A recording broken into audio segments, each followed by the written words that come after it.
اعوذ باللہ من الشیطان الرجیم بسم اللہ الرحمن الرحیم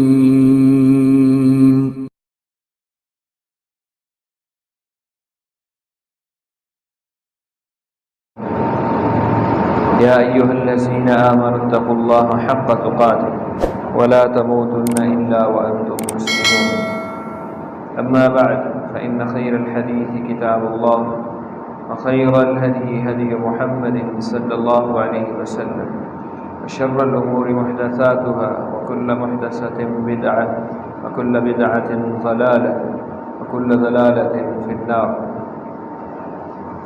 أعوذ بالله السميع العليم من الشيطان الرجيم.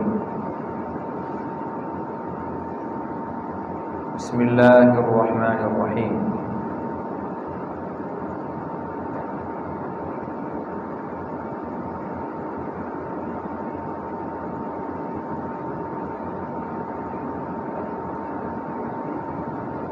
يا أيها النبي إنا أرسلناك شاهدا ومبشرا ونذيرا وداعيا إلى الله بإذنه وسراجا منيرا.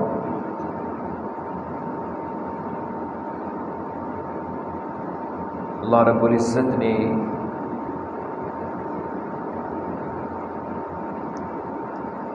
دنیا کے انسانوں تک اپنی ہدایت، اپنی رہنمائی پہنچانے کے لیے دنیا کے اندر بے شمار انبیاء کرام علیہ السلام مبعوث فرمائے. سب سے آخر پر ہمارے محبوب پیغمبر صلی اللہ علیہ وآلہ وسلم کو مبعوث فرمایا ہے. آپ کے بعد کوئی نبی نہیں.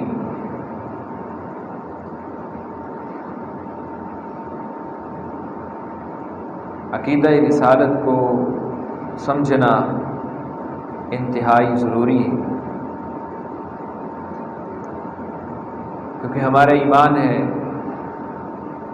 کہ کائنات کے اندر نبی مکرم علیہ السلام سے بڑھ کر عزت، شان، رفعت، بلندی والا کوئی انسان نہیں آیا.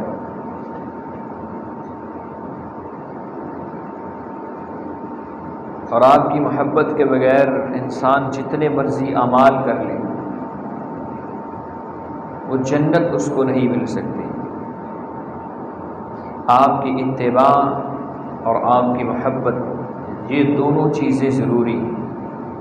اتباع ہے، محبت نہیں تو پھر بھی ایمان نامکمل ہے، اور محبت ہے، اتباع نہیں تو پھر بھی کامیابی نہیں.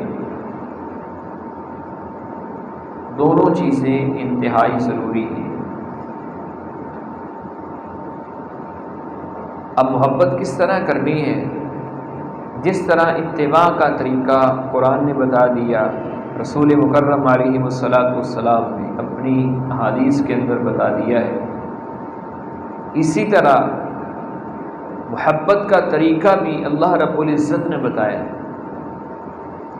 اگر اس طریقے کے مطابق محبت کی جائے گی تو پھر وہ محبت کہلائے گی، اور اگر اس طریقے سے ہٹ کر محبت کی جائے گی تو پھر وہ محبت نہیں کہلائے گی، پھر وہ محبت گستاخی کہلائے گی. اس کی مثال ایک چھوٹی سی سیدنا عیسیٰ علیہ السلام کے ساتھ. عیسائی اپنی محبت کا اظہار کرتے ہیں لیکن ان کی محبت اپنی مرضی کی، تو اللہ نے ان کی محبت کو قبول نہیں کیا بلکہ ان کو مشرک ٹھہرایا کہ ایسا کرنے والے تو عیسیٰ علیہ السلام کے ساتھ ویسی محبت کریں گے جیسے عیسائی کرتے ہیں تو ایسا بندہ مشرک ٹھہرے گا. وہ مشرک کیوں بنے؟ انہیں عیسیٰ علیہ السلام کی عقیدت کے اندر ان کو اتنا بلند کیا ہے کہ اللہ کے مقام پہ کھڑا کر دیا.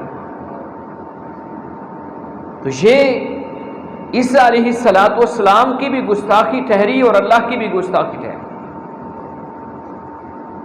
ہم بھی اگر محبت کے اندر محمد الرسول اللہ صلی اللہ علیہ وسلم کو اگر محبت کے اندر اس قدر بڑھ جائیں گے، ان کو اللہ کے برابر کر دیں گے کہ وہ صفات جو اللہ رب العزت کی ہیں وہی صفات اگر محمد الرسول اللہ صلی اللہ علیہ وسلم کے اندر اگر ماننا شروع کر دی جائیں تو یہ اللہ کی بھی گستاخی ہے اور رسول مکرم علیہ الصلوۃ والسلام کی بھی گستاخی ہے۔ محبت کا وہ انداز ہونا چاہیے جو اللہ رب العزت نے اتارا ہے، جو رسول اللہ صلی اللہ علیہ وسلم نے سکھلایا۔ قبر کے اندر 3 سوال ہیں، من ربک ما دینک من نبیک، نبی کون ہے، تیرا دین کیا ہے، تیرا رب کون ہے۔ جس بندے نے صحیح صحیح جواب دے دیے اس سے پوچھا جائے گا کہ تم نے یہ جواب کہاں سے سیکھے، وہ کہے گا میں نے یہ جواب اللہ کی کتاب سے سیکھے۔ جو عقیدہ اللہ کی کتاب نے دی ہے محمد الرسول اللہ صلی اللہ علیہ وسلم کے بارے میں، اللہ کے بارے میں، دین اسلام کے بارے میں نے اس عقیدے کو اپنایا ہے، اس کو کامیاب قرار دیا جائے گا کہ یہ شخص کامیاب ہے۔ تو رسول اللہ صلی اللہ علیہ وسلم کے بارے میں جو عقیدہ قرآن نے دی ہے وہی عقیدہ اگر ہوگا تو پھر کامیاب ہے۔ اگر ایک بندہ نبی مکرم علیہ الصلوۃ والسلام کے بارے میں بھی یہی عقیدہ رکھتا ہے کہ آپ کے پاس بھی کلی علم ہے، وہ چیزیں جو انسان کی نظروں سے اوجھل ہیں، جن کو ہم چھو نہیں سکتے، جن کو ہم نے دیکھا نہیں ہے، جن کو حواس خمسہ نے محسوس نہیں کیا ہے، ان چیزوں کا علم محمد الرسول اللہ صلی اللہ علیہ وسلم کے پاس بھی ہے، حالانکہ یہ اللہ رب العزت کی صفت ہے۔ اگر یہ صفت محمد الرسول اللہ صلی اللہ علیہ وسلم کے اندر ماننی شروع کر دی جائے تو پھر یہ محبت نہیں، پھر یہ گستاخی ہے۔ اللہ کے قرآن کی بھی، محمد الرسول اللہ صلی اللہ علیہ وسلم کی بھی، اللہ رب العزت کی کہ ہم نے قرآن کو بھی جھٹلایا، نبی الاسلام کی ذات کو بھی وہ نہیں مانا جو کہا گیا تھا، اور اللہ رب العزت کے حکم کی بھی خلاف ورزی کی، اور اللہ کی صفت کو اٹھا کر محمد کریم علیہ الصلوۃ والسلام کی صفت کے اندر شامل کر دی۔ اب اندازہ لگائیں اللہ رب العزت خود اس عقیدے کی نفی کر رہے ہیں، قل لا يعلم من في السماوات والارض، اے پیغمبر لوگوں کو بتا دیجئے، لا يعلم من في السماوات والارض الغیب الا اللہ، زمین و آسمان کے غیب کے خزانے، زمین و آسمان کے غیب کا علم اللہ کے علاوہ کسی کے پاس نہیں، اللہ نے اپنے پیغمبر کی زبان سے نکلوایا۔ خود رسول اللہ صلی اللہ علیہ وسلم سے اللہ رب العزت نے یہ نکلوایا ہے، یسألونک عن الساعۃ ایان مرساها، اے پیغمبر آپ سے سوال کرتے ہیں لوگ کہ آپ بتائیے کہ قیامت کب آئے گی، قیامت کا قیام کب ہوگا۔ اللہ رب العزت نے خود پھر آگے، اللہ نے یہ نہیں کہا کہ آپ کو تو پتہ ہے آپ بتا دیں، اگر غیب کا علم ہے تو پھر یہ ہونا چاہیے نا کہ اللہ کو کہنا چاہیے کہ اے پیغمبر آپ خود بتا دیں، آپ کے پاس علم ہے، لیکن اللہ رب العزت نے فرمایا نہیں، پیغمبر ان کو کہہ دو، قل انما علمها عند ربی، ان کو کہہ دو کہ قیامت کا علم میرے رب کے پاس ہے، مجھے کچھ معلوم نہیں، اللہ نے بتایا نہیں ہے، اللہ نے علم دیا نہیں ہے۔ جبرائیل امین علیہ الصلوۃ والسلام انسانی شکل کے اندر آتے ہیں نبی مکرم علیہ الصلوۃ والسلام کے پاس، 5 سوالات کرتے ہیں، صحابہ بھی موجود ہیں، نبی علیہ السلام نے سوالوں کا جواب دیا، ان میں سے ایک سوال یہ بھی تھا، متی الساعہ، قیامت کب قائم ہوگی؟ نبی علیہ السلام نے اس سوال کا کیا جواب دیا؟ آپ نے فرمایا جتنا سوال کرنے والے کے پاس علم ہے اتنا ہی بتانے والے کے پاس علم ہے، نہ تجھے پتا ہے کہ قیامت کب قائم ہوگی، نہ مجھے پتا ہے قیامت کب قائم ہوگی، اس کا علم اللہ نے اپنے پاس رکھا ہے۔ وَيَقُولُونَ مَتَىٰ هَٰذَا الْوَعْدُ إِن كُنتُمْ صَادِقِينَ، کہتے ہیں اے پیغمبر اگر آپ سچے ہیں تو پھر بتائیے قیامت کا ظہور کب ہے۔ قُلْ إِنَّمَا عِلْمُهَا عِندَ اللَّهِ، اللہ نے فرمایا پیغمبر کہہ دیجئے کہ اس کا علم مجھے نہیں دیا گیا، یہ اللہ رب العزت کے پاس اس کا علم۔ اور پھر یہ محمد الرسول اللہ صلی اللہ علیہ وسلم سے اللہ رب العزت نے خود کہلوایا قُلْ لَا أَمْلِكُ لِنَفْسِي ضَرًّا وَلَا نَفْعًا وَلَوْ كُنْتُ أَعْلَمُ الْغَيْبَ لَاسْتَكْثَرْتُ مِنَ الْخَيْرِ، اگر میرے پاس غیب کا علم ہوتا تو میں بہت سی بھلائیاں حاصل کر دیتا ہے۔ وَمَا مَسَّنِيَ السُّوءُ، مجھے کوئی بھی برائی چھوتی نہیں، حالانکہ اس کائنات کے اندر سب سے زیادہ تکلیفیں محمد الرسول اللہ صلی اللہ علیہ وسلم کو دی گئی۔ آپ کے دندان مبارک کو شہید کیا گیا، آپ کے صحابہ کو شہید کیا گیا، ایک ایک مجلس کے اندر، ایک ایک جنگ کے اندر نبی علیہ الصلوۃ والسلام کے 70 صحابہ کرام کو شہید کر دیا گیا۔ اگر نعوذ باللہ یہ عقیدہ مان لیا جائے تو پھر بندہ کتنا بڑا گستاخ ٹھہرتا ہے رسول اللہ صلی اللہ علیہ وسلم کا کہ نعوذ باللہ اللہ کے رسول نے خود بھیجا تھا ان کو قتل ہونے کے لیے۔ ہم کدھر جا رہے ہیں، ہم کہاں کھڑے ہیں؟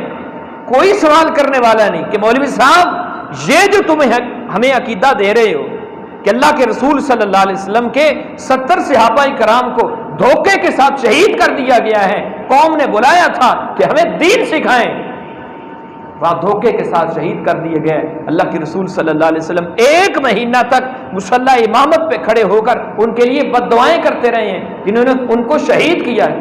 اس کا کیا مطلب نکلتا ہے؟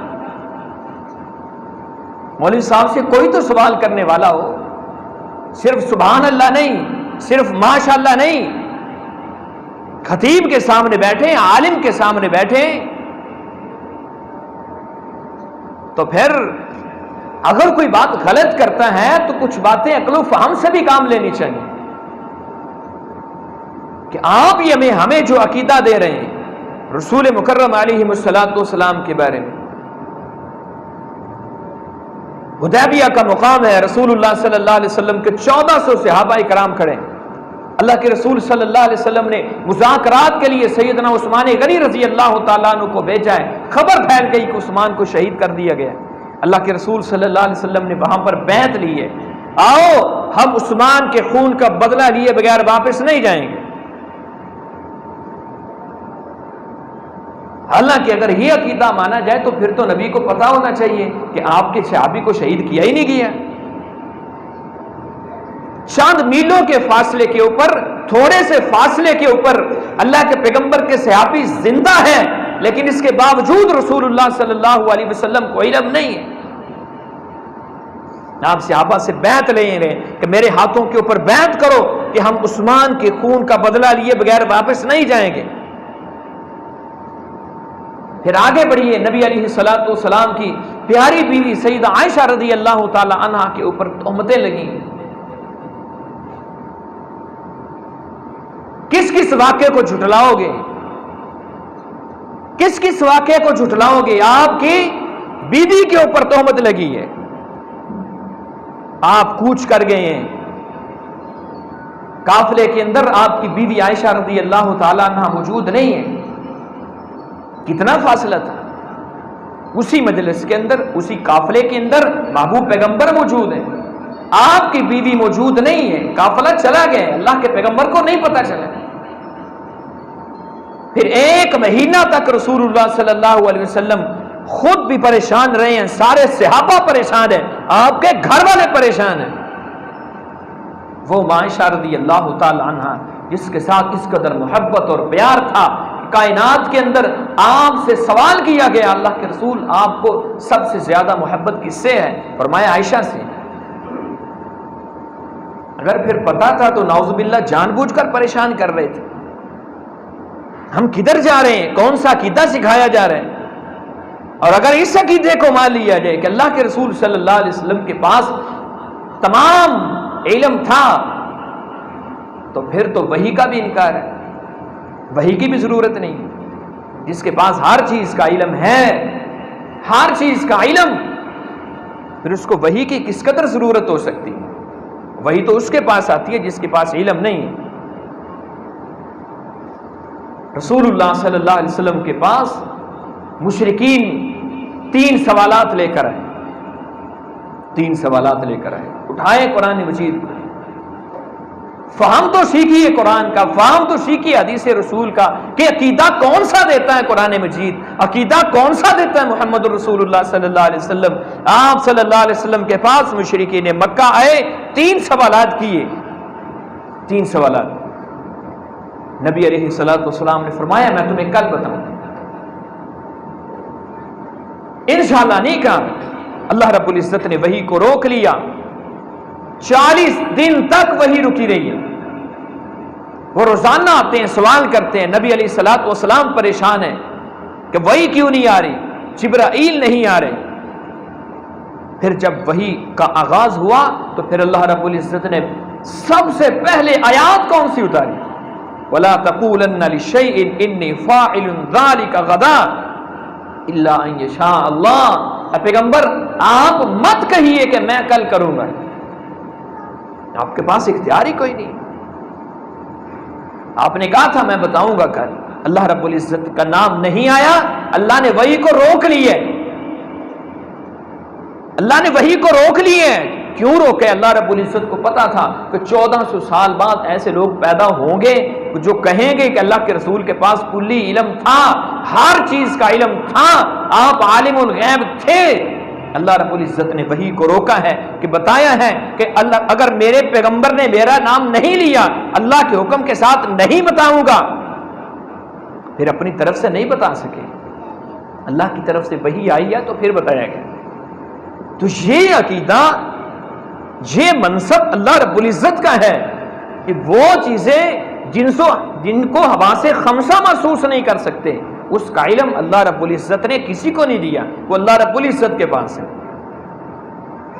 وہ اللہ رب العزت کے پاس ہے۔ ہاں جو علم رسول اللہ صلی اللہ علیہ وسلم کو دے دیا گیا، اللہ کے رسول صلی اللہ علیہ وسلم نے ہمارا ایمان ہے ان میں سے ایک لفظ بھی اپنے پاس نہیں رکھے، ایک ایک لفظ ہم تک پہنچا دیے، حتیٰ کہ منافقین کے وہ نام جو ایک راز تھا اللہ رب العزت کی طرف سے، وہ بھی نبی علیہ السلام سیدنا حذیفہ بن یمان رضی اللہ تعالیٰ عنہ کو دے کر گئے۔ اسی طرح اگر ایک بندہ نبی مکرم علیہ السلام کے بارے میں یہ عقیدہ رکھتا ہے، یہ سوچ بنا لیتا ہے کہ آپ تو مختار کل ہیں، آپ کے پاس کلی اختیارات اللہ رب العزت نے آپ کو دیے، حالانکہ یہ صفت اللہ رب العزت کی ہے۔ اللہ کے علاوہ کسی شخص کے پاس کائنات کے اندر جتنا بڑا مرضی مرتبے والا ہو، جتنا مرضی بڑے مقام والا ہو، اس کے پاس یہ اختیار نہیں ہے۔ رسول اللہ صلی اللہ علیہ وسلم کی زندگی کے کتنے ایسے واقعات جو چیخ کر پکار کر اس عقیدے کی نفی کر رہے ہیں۔ رسول اللہ صلی اللہ علیہ وسلم کا، آپ صلی اللہ علیہ وسلم کی یہ سوچ اور فکر یہ نہیں تھی کہ دنیا کا ہر انسان، مکے کا ہر چودھری، ہر وڈیرا، مکے کا ہر چھوٹا ہر بڑا جہنم سے بچ کر جنت کا وارث بن جائے، کیا وہ بنے؟ نہیں بنے۔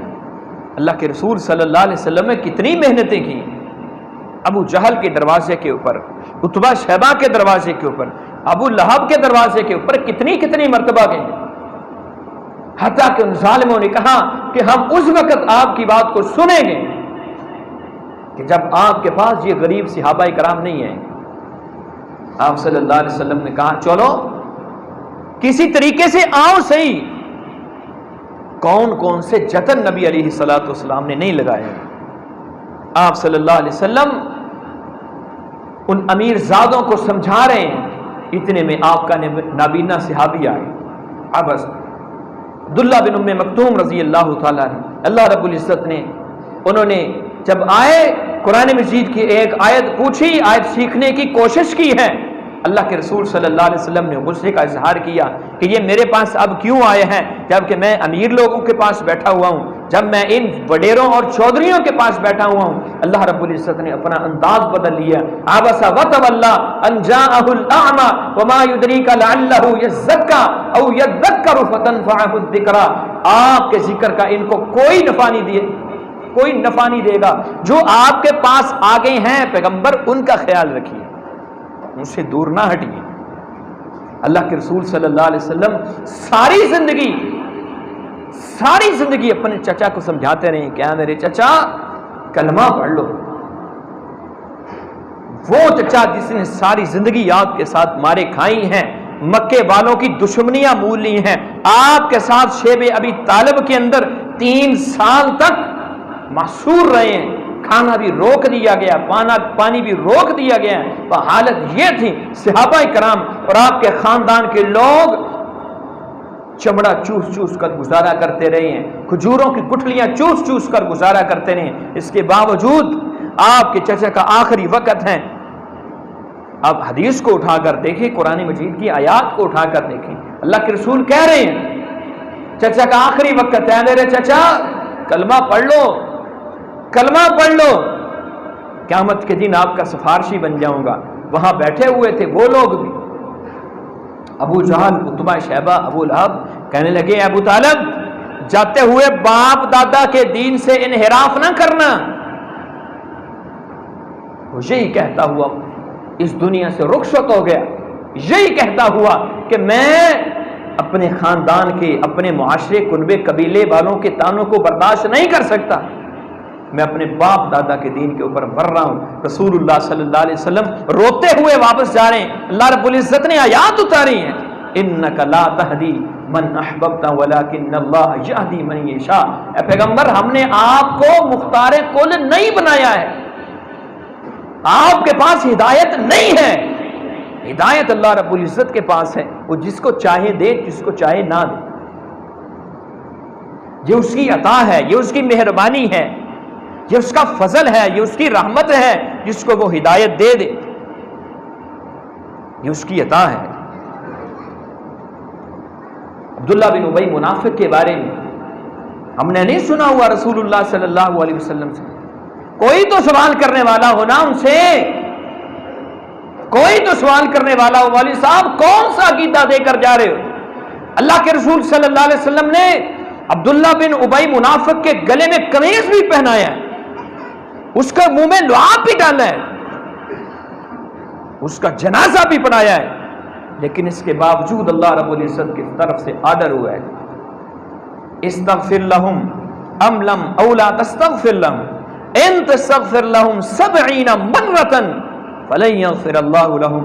اللہ رب العزت نے فرمایا آپ ان کے جتنے مرضی جنازے پڑھا دیں، آپ بے شک آپ نے اس کے منہ میں اپنا لعاب ڈالا ہے، بے شک آپ نے اس کو اپنا لباس پہنایا ہے، لیکن اے پیغمبر یہ میرا باغی ہے، یہ آپ کا گستاخ ہے، یہ آپ کا دشمن ہے.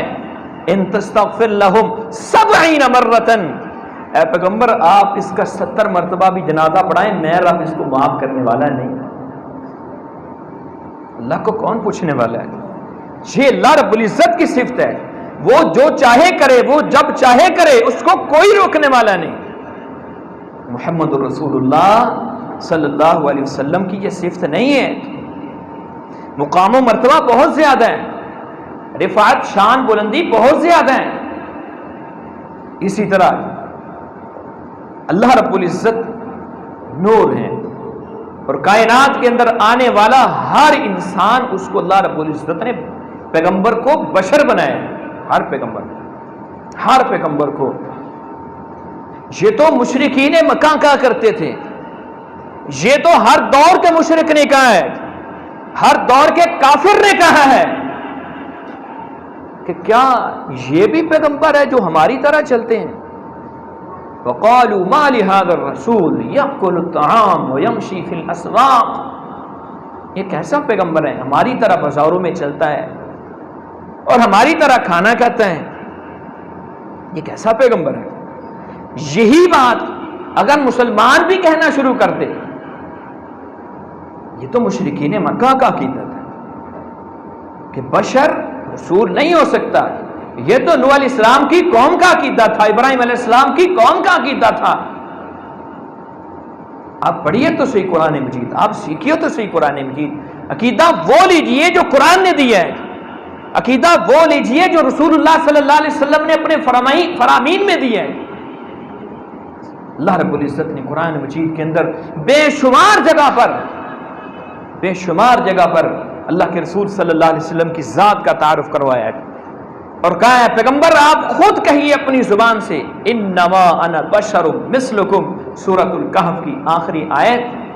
آپ اس کو لے جائیں مولوی صاحب کے پاس، کسی بھی مکتبہ فکر کا، آپ ان کے پاس لے جائیں، آپ ان سے سوال کریں، مولوی صاحب قرآن مجید کی اس آیت کا ترجمہ تو کیجئے، بشر کون ہوتا ہے؟ انما انا بشر مثلکم، میں ہوں بشر، جسم تمہارے جیسا ہی، لیکن مقام، مرتبہ، شان، رفعت، بلندی وہ سب سے بڑھ کر ہے، سب سے بڑھ کر. کائنات کے اندر کوئی انسان ایسا نہیں آیا جو رسول اللہ صلی اللہ علیہ وسلم کی ذات کا مقابلہ کر سکے. یہ ہمارا ایمان ہے. ذاتی طور پر بشر ہیں، لیکن مقام و مرتبے کے اعتبار سے ہم یہ کہتے ہیں کہ کوئی بھی شخص اس کا ایمان اس وقت تک مکمل نہیں ہو سکتا جب تک وہ اپنی جان سے بھی بڑھ کر محمد الرسول اللہ صلی اللہ علیہ وسلم سے محبت نہ شروع کر. میرے لیے اللہ اس وقت تک کسی بندے کو جنت نہیں دے گا، ہمارا ایمان ہے، جب تک کسی شخص کے دل کے اندر محمد رسول اللہ صلی اللہ علیہ وسلم کا مقام و مرتبہ کائنات کے ہر چیز سے بڑھ کر، ہر انسان سے بڑھ کر نہیں. حتیٰ کہ اگر کوئی بندہ یہ بھی کہہ دیتا ہے کہ آپ کی محبت میرے دل کے اندر ساری چیزوں سے بڑھ کر ہے، لیکن اللہ کے رسول اپنی جان سے بڑھ کر نہیں ہے، تو رسول اللہ صلی اللہ علیہ وسلم نے ایسے شخص کے بارے میں کیا فرمایا تھا؟ عمر بن خطاب رضی اللہ تعالیٰ عنہ جنتی شخص ہے، فرمایا اللہ کے رسول بڑی محبت ہے، بڑا پیار ہے، لیکن اپنی جان سے بڑھ کر نہیں. نبی علیہ السلام نے فرمایا عمر تیرا ایمان ابھی مکمل نہیں ہوا ہے. جب اتنی بات سنی نا تو فوری پکار اٹھے عمر بن خطاب رضی اللہ تعالیٰ عنہ، اللہ کے رسول مجھے اپنی جان سے بھی بڑھ کر آپ سے محبت ہے. نبی علیہ السلام نے فرمایا الآن اب تیرا ایمان مکمل ہوا ہے، آپ کے اتباع کے بغیر یہ ایمان ہے ہمارا، یہ عقیدے کا حصہ ہے. آپ کی محبت کے بغیر، آپ کے اتباع کے بغیر نہ دنیا کے اندر کامیابی ہے، نہ آخرت کے اندر کامیابی.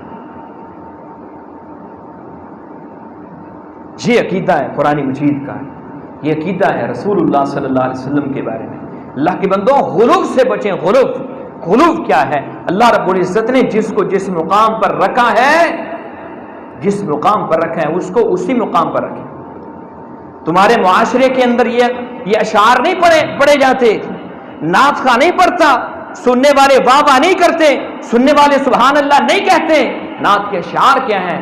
وہ شاعر کیا کہتا ہے؟ کہتا ہے وہی جو عرش پر مستوی تھا الہ ہو کر، وہی جو عرش پر مستوی تھا الہ ہو کر، وہی اتر پڑا مدینے میں مصطفیٰ ہو کر. اللہ کی شان میں گستاخی نہیں ہے. محمد رسول اللہ صلی اللہ علیہ وسلم کو اٹھا کر اللہ کے برابر کر دیا. ایسا شخص کیسا ایمان والا ہو سکتا ہے؟ ایسا شخص کیسا کلمہ پڑھنے والا ہو سکتا ہے؟ غلو سے اللہ رب العزت کے پیغمبر نے بھی روکا ہے، اللہ رب العزت نے بھی روکا ہے. 12 جگہ پر اللہ رب العزت نے یہ اعلان کیا ہے اہل کتاب کو، جن کا یہ عقیدہ تھا، جنہوں نے ہر عقیدے کے اندر غلو کیا، ہر عمل کے اندر غلو کیا، اللہ رب العزت نے ان کو بار بار پکار کر کہا ہے قل یا اہل الکتاب، اے پیغمبر ان اہل کتاب کو کہہ دو لا تغلو فی دینکم، اپنے دین کے اندر غلو نہ کریں. تمہارے شہر کے اندر ایک دکان ہے، وہاں پر ایک پیر صاحب کی تصویر لگی ہوئی ہے، پیر صاحب کی تصویر لگی ہوئی ہے، اور تصویر کے نیچے یہ الفاظ لکھے ہوئے ہیں، سنی سنائی بات نہیں، اپنی آنکھوں سے دیکھا ہے. جس کو نہ یقین ہو ابھی جمعے کے بعد میرے ساتھ چلے، میں دکھانے کے لیے تیار ہوں. اس پیر صاحب کی تصویر کے نیچے لکھا ہوا ہے ذل پیر ذل الہ. گویا پیر کا سایہ اس طرح ہے جیسے اللہ رب العزت کا سایہ ہے. مسلمان ہے، کلمہ پڑھنے والا ہے، لا الہ الا اللہ پڑھنے والا ہے. اگر ایسے ہی کلمے اللہ رب العزت کو قبول ہیں، اگر ایسے ہی عقیدے اللہ رب العزت کو قبول ہیں، تو پھر بتائیے ابو جہل کو کیا تکلیف تھی، ابو لہب کو کیا تکلیف تھی؟ انہوں نے کیوں نہیں کلمے پڑھے؟ انہوں نے کیوں نہیں رسول اللہ صلی اللہ علیہ وسلم کے دین کو مانا؟ عقیدہ توحید کو سمجھیے، عقیدہ توحید کو سمجھیے، اپنے عقائد کی اصلاح کیجیے، اللہ کے بارے میں وہ عقیدہ جو قرآن نے دیا ہے، رسول اللہ صلی اللہ علیہ وسلم کے بارے میں وہ عقیدہ جو اللہ رب العزت کے قرآن نے دیا ہے، تب جا کر میرا عقیدہ رسالت کامل بھی ہوگا اور اللہ کی بارگاہ میں قابل قبول بھی ہوگا۔ اللہ رب العزت مجھے اور آپ کو اپنے عقائد کی اصلاح کرنے کی توفیق عطا فرمائے۔ اور آئندہ خطبہ کے اندر جیسے آج ہم نے فرق کیا ہے نا کہ اللہ کے اور نبی کی ذات کے درمیان کیا فرق ہے، اور آئندہ خطبہ کے اندر ہم یہ موضوع بیان کریں گے کہ پیغمبر کی ذات کے اندر اور امتی کی ذات کے اندر کیا فرق ہے۔ وآخر دعوانا الحمدللہ رب العالمین۔